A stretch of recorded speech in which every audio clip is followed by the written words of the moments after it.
Hey guys, what's up? Dum-dum. Today's the day I'm going to shoot my T4e TC68. But I thought I'd first go over just some basics about it. So here's what I'm not going to do. I'm not going to do an official unboxing. You can see my box looks a lot different than probably the boxes you guys have received. And that's because I got a pre-production model. It is missing some of the components that you might find in your kit, so I think it'd be unfair to really go through it in that way. But I will open it up and show you. I got the launcher, I got the stock, I got a feed neck. I'm missing the adapter to do ASA, to do an HBA tank. And I'm also missing the 2x12 CO2 cylinder. But I got enough stuff here I've accumulated over the years that I can test all those things. And this is an interesting one that came in here. Law enforcement sample. So I'm expecting this to be 16 joules based on the T4e marking alone, but I was advised. So, oh yeah, and one other thing. So to make everything all cushy, this was sent to me by T4e free of charge. But again, it's a pre-production sample. And I was told a lot of those samples didn't work. So this one was tested, I'm told, and I'm hoping it is. Away we go. So let's talk about this guy. It is all polymer plastic type outer construction. This launcher is built much like many of the launchers in T4e's lineup, and it has that kind of cast alloy inner shell. So everything you're used to about that type of construction, it is not of the cheap variety. You know, it's very robust. It has a, well, you know what? Let's get some measurements while we're on this. It comes with a 10-inch handguard. Now you would think, so this is removable. And you'd think you'd be able to just slap on, you know, kind of any AR-15 type, but the way it's secured, it is kind of integrated into the body itself. So this isn't interchangeable per se, but, you know, I do believe that we are going to see some factory handguards of a different variety for this that will bolt right on. Magazine holds 18, I believe, or it might be 20. We'll do a count on that when we get to it. It does fire shaped projectiles. It has a winder on the side, so when you load this magazine, you must wind it. Do not just start jamming projectiles in, because there is a cable inside here, and if you do that, that cable bunches up and it will jam, and your mag will malfunction. You'll have to take it apart to put it back together. And trust me, untangling that cable inside there is a nightmare. So just remember, wind it as you're putting your projectiles in. And you should never actually dry release this. So if you've got this wound all the way up, don't just slam it in your mag or in your marker, or hit the release button here and just let this thing fly up. Bad move. There it is in the launcher. Something I picked up on handling this is, look at this. Like, that magazine is solid in there, and I love that. You know, I have some other launchers where it's a little bit sloppy in there, and that can lead to feeding issues. So we'll keep an eye on that, but that is super nice. Ambidextrous release, I believe here. So mag release is right here. Yep. Also release it on this side. Yes, you can. This particular model, safe, semi, fully fun automatic fire. Yes. Is that useful? Well, that's up to you guys. But they do call it the fun switch for a particular reason. Fun, yes, absolutely, 100%. Slide check type air system. So when you thread in, my particular one here is set up for 90 gram. You will have adapters that you can run, you know, an air tank in, and I have my own adapter there. When you thread your CO2 in or your bottle, this is your off position. This, and you can see here, it also has a standard, you know, kind of,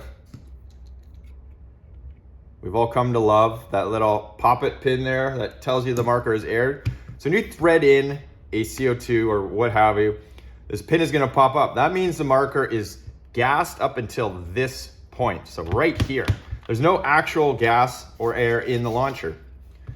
When you function this slide check that way, red for fire, air travels in, powers this launcher up, and it is ready to fire. The beauty of this is when you depress that on off again, it actually degasses this portion of your launcher so that it will be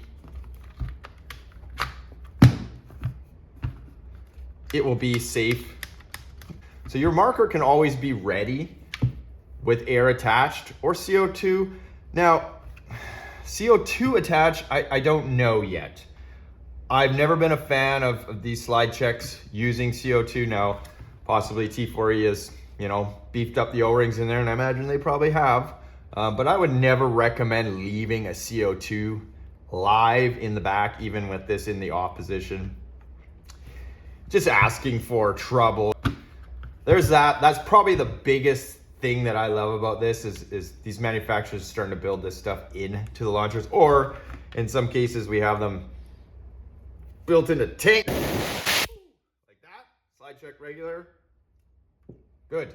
This little cap right here at the back is where your velocity adjuster is found. There's a little ball kind of on the side here. Got to depress that. You can do this obviously hands-free, but if I yank that right now, I'm probably gonna wipe out my table, and if you notice the expanded view, that's because this rifle is long. So under there is your velocity adjuster, and there is the tool to actually adjust it right there. So you just stick that guy in like that, and you can adjust this up. In my case, this launcher is already maxed, so that's just where we're gonna leave it. It's got an AR style grip on it that I believe is interchangeable, if I'm not mistaken here. And it's got a little door on the bottom. There we go, like that. So there's a little push latch there. And yeah, it looks like you can just remove that. And I have seen some others on the tube that have already replaced that grip. So, or you can leave it and you can store, I don't know what you could store in there, but you can keep some projectiles in there, some tools in there, or just leave it empty if you want to stay silent. Let's see here, the length of this, and it's kind of unaired state, is 24 inches. It's long in this form. We got, this is where you would access your hopper. So this screw undoes your hopper door here, and then you detach your hopper like that. Now that would be great for full auto. Put your screw back in like that. Does not include a hopper. I don't think any of them included a hopper, so that is something you'd have to supply. The detent for this launcher, as far as I can tell, is located right there in this door. So it should be relatively easy to replace should you have any problems, and I'm sure the printers will be on that. They always are. Door just goes back on like that. Now, if you were running your hopper, you would need a dummy magazine here. I don't, so there's one marker in particular I can run a regular magazine, but I believe T4e includes a dummy magazine. The barrel in this is removable, as is the flash hider. So we'll go ahead and remove them here. So these two can be separated like that. Now you see these flats on the end here? This barrel normally is stuck pretty fast in there, but I actually unthreaded it myself prior to make this video more smooth, of course. Do yourself a favor and use some non-marring stuff on that. Don't just put like regular old pliers on it. In my case, I use some a crescent wrench with a painter's tape on it. I also have some rubber job pliers, but try not to, I don't know how you guys do that. OCD drives me crazy, so I just can't put a scratch on stuff. This barrel is almost 12 inches, like 11 3/4 inches. It is Cocker thread. So it is interchangeable with other barrels, supposedly, but if you look at the end of that, see that kind of weird dip there? So I have a Cocker barrel here, and it's Cocker thread. So what I'm looking at here is this thread. It's the Lapco Cocker. And you can see the difference. Now, I tried this Cocker barrel, Lapco barrel, but you can see I can't reach in there. So we're not going to, yet. I don't really have a good way to measure bore diameter, but I do have some very specific projectiles. These are Delrin ball bearings. They're very precise. They are 687. If you listen, or we can see the timing. Oh. And there she goes. That ball is about as tight as you'd want to put in there at a 687. So you shouldn't have any problem launching any projectiles that pretty much are on the market at this time.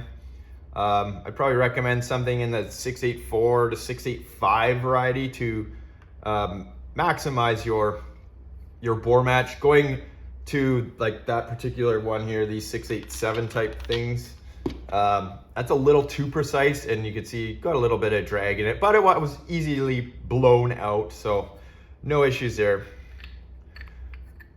This flash hider muzzle brake is steel.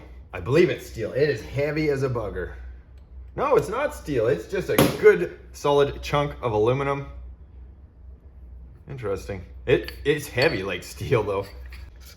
But I do want to get some rounds through this because I have no idea which model I got. We're going to find out here for ourselves. 90 gram. We're gonna make sure we don't see red.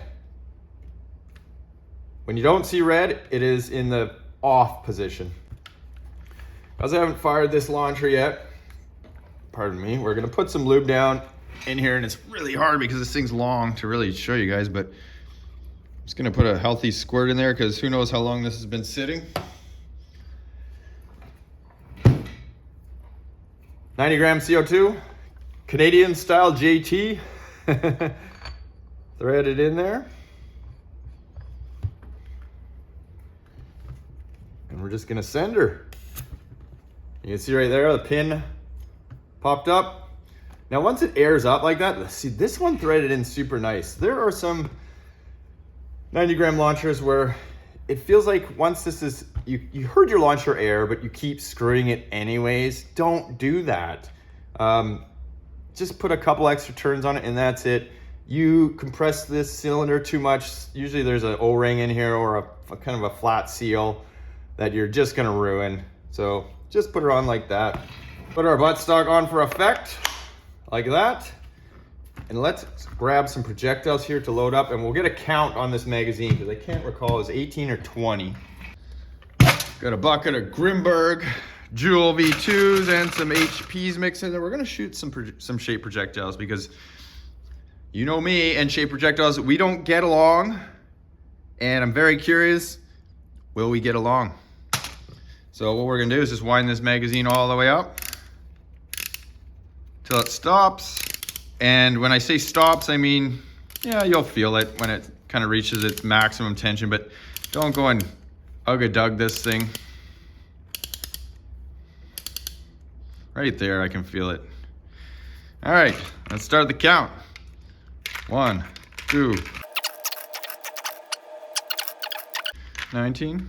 Oh, we're going for 20. 20, almost 20. This is a brand new magazine, it hasn't been used, so it's probably, spring needs a little stretching. So there we go, we got 20 in. Let's go shoot this thing. All right, there we go, we are in the ready state. The pin is up, which means this launcher is charged up to here.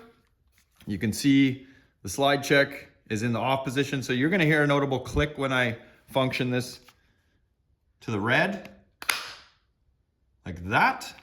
Red is for fire, launcher is ready to go. You pull that trigger, it's going to fire. 20 rounds, Grimberg Jewel V2s, these are 8 grams. About 210 feet per second with these would be 16 joules. So we'll do a shot count as well, how many shots I can get out of this 88 grams. So be prepared for some chipmunk action happening there. Oh, that's interesting. Wow, the trigger on this is definitely different.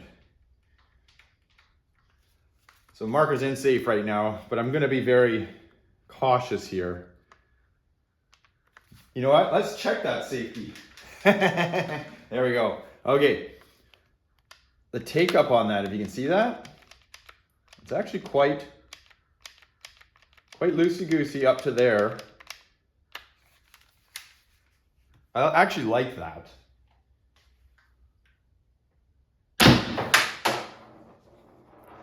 Well, there you go. That's not even 16 joules. But it's creeping up there. So definitely, there we go. We're almost at 16. 16, woo! So, there we go. Banging them out now. 16 joules it is. Confirmed. And that is with the velocity maximized on here.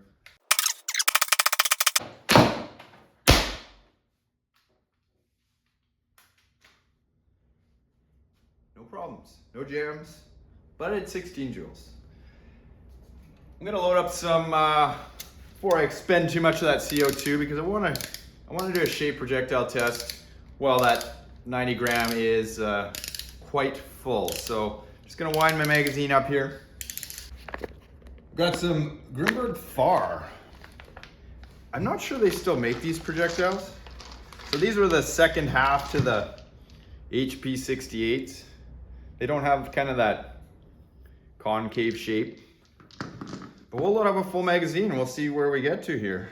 And I can tell you right now, it's a little difficult to load these because they have a hollow back, and look what happens. That tooth right there, that ball release wants to go right where I want to put it. What I'm gonna do here is, see these two orange slits on the side here? If I push those down, it actually draws this detent back. So I'm gonna wind this magazine up, and I'm just gonna have to do it probably the most awkward way possible.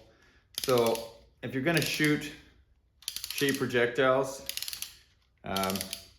maybe some flat back ones would be a whole lot easier to load here. So you can see I'm gonna push that in, drop one in. It's gonna be a slow process. I won't make you watch the whole thing. All right, there we go. Got them all loaded up. That took a couple of minutes. I could only get 19 of these in here. These Grimberg Far weigh 8.5 grams. So let's see what this thing will do. Will the curse continue?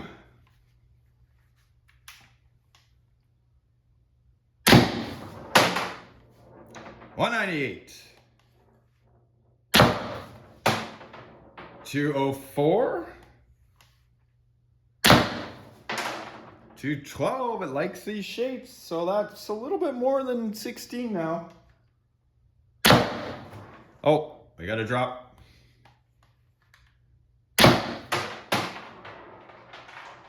Shape projectiles tend to catch more air. They plug up the barrel a little better. So usually you can see, you know, some increased performance with it.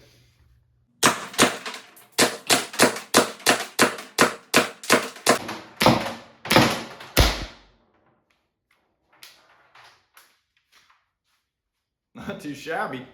Not too shabby. Magazine number 3.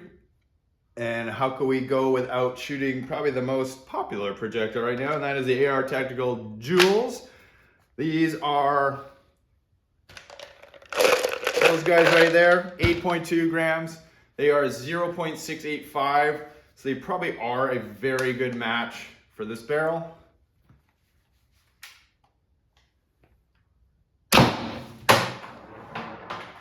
.246. What? Okay, the marker did sit for, but only 3 minutes. There we go. 212. That's more like it.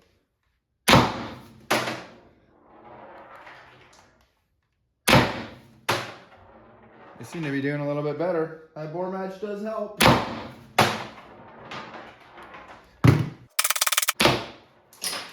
Yikes!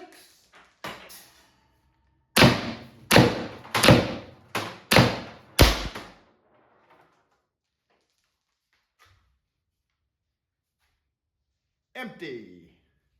Magazine number 4. We're gonna try some shape projectiles again. These are MCS Red Kinetics. Positive Pickle. No, they're not Positive Pickle. They're just MCS Red Kinetics. They're kind of lightweight. They're 3.2 grams. They do have a big hollow back on them. So let's see what kind of velocity we get out of these guys. And well, they shoot.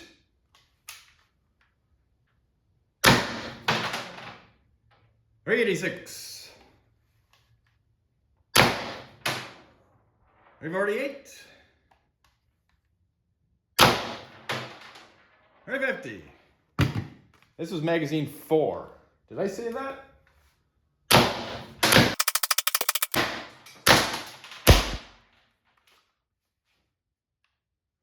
Empty. Magazine number 5. These are 9.9 gram riot balls. And you'll notice the backstop has changed because what would it be without some full auto? But we'll just grab a couple chronos on these first. Magazine number 5. 234. Again, those hot shots are because obviously I'm loading a magazine in between here. 196. 202. Let the fun begin.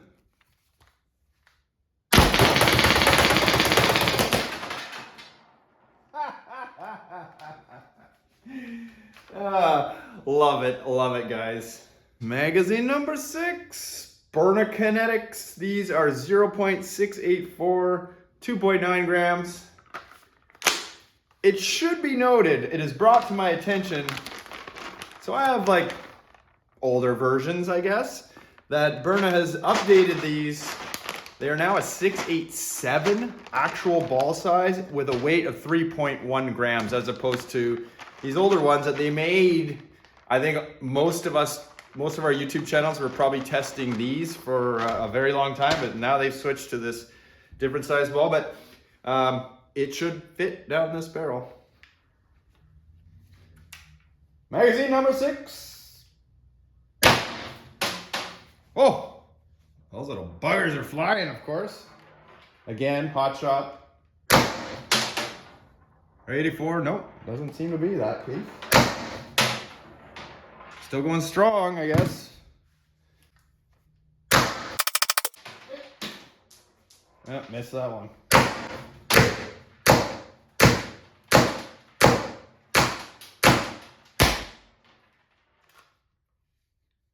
Oh, bam.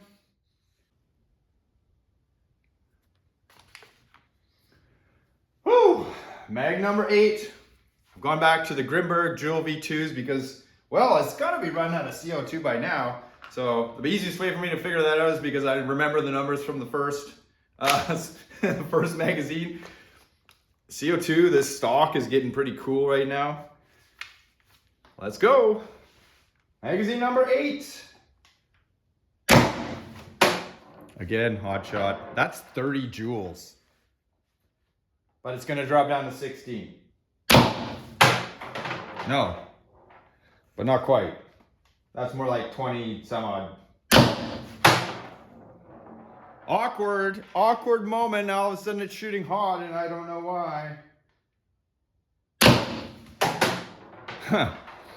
Well, I have had this problem before when your 90 gram gets to a certain point. I think what's happening is the CO2 kind of has a larger area to warm up into and atomize, and well, this is what happens. It makes me look stupid.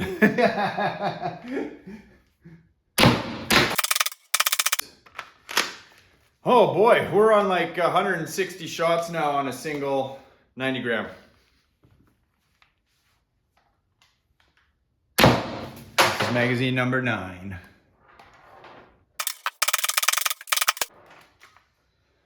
Oh boy, 180 shots in.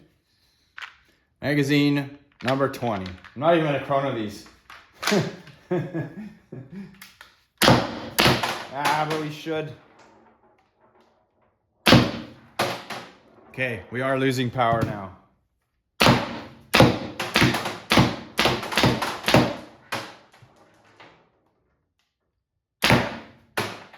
100% losing power.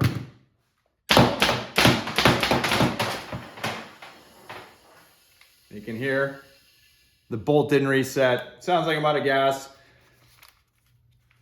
Put it in safe. Yeah, we still got rounds left.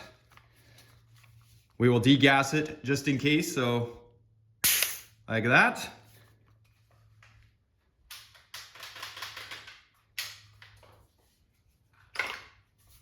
Pull our stock off. You can see the pin is still up, but we know there's super reduced CO2 in this, so I'm gonna press that pin.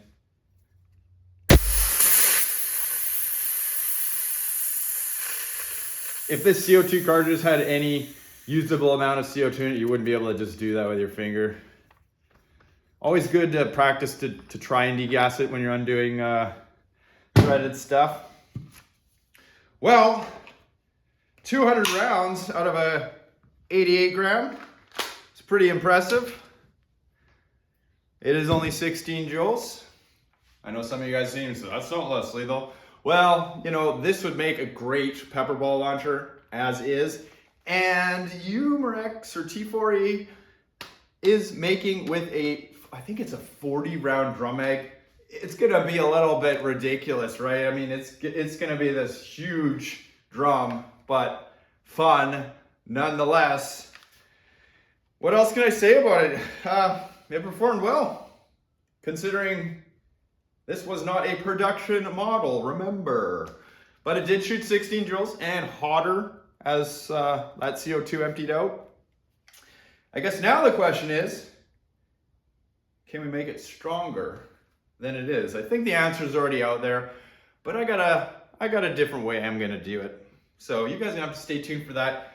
I should mention, as far as I know, paintballgear.ca is the only store in Canada that I could find that currently had this 16 joule version in stock in black production model. So you get all the pieces that, you know, I talked about I was missing. So hope you guys enjoyed that. Again, like, subscribe, share, and stay tuned for more power.